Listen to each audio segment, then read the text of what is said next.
Why are most Christians completely unaware of the most significant historical events that are directly relevant to the origin of Christianity? Christians are told by their preachers, Christian apologists, and biblical scholars that a superhuman figure appeared in the first century as the justification for the origin of Christianity. Yet contemporary first century historians made no mention of Jesus.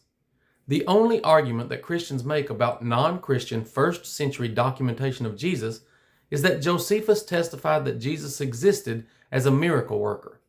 The critical problem with this argument is that the Testimonium Flavianum is most definitely a later Christian interpolation. In other words, it's not authentic to Josephus. Christian apologists and scholars make unsubstantiated claims asserting that Paul wrote letters in the first century or that Matthew, Mark, Luke, and John were written in the first century. There is absolutely no credible evidence that any Christian writings existed in the first century at all. All verifiable Christian evidence originates in the second century or later.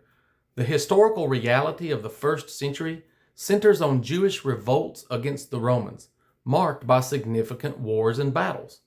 The Bible presents the first century mythology about a Jewish superhuman who performed miracles, criticized the Jews, and gave them an ultimatum to repent or perish.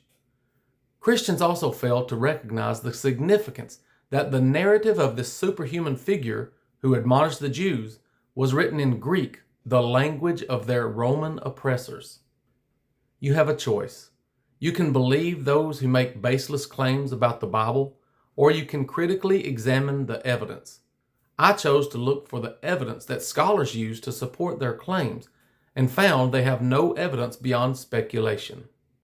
Once you realize the entire Christian narrative functions as second century post-war anti-Jewish rhetoric, it becomes abundantly clear that Christianity is Roman wartime propaganda against the Jewish ideology.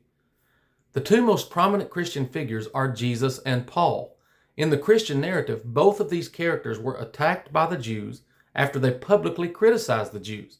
Paul appealed to Caesar for his protection, and the Roman governor Pontius Pilate publicly announced he found no fault with Jesus, as the Jews demanded his crucifixion.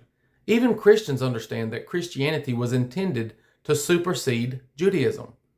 This is why they disregard the Old Testament except where they think it supports Christianity and their belief that God updated Judaism in the form of Christianity.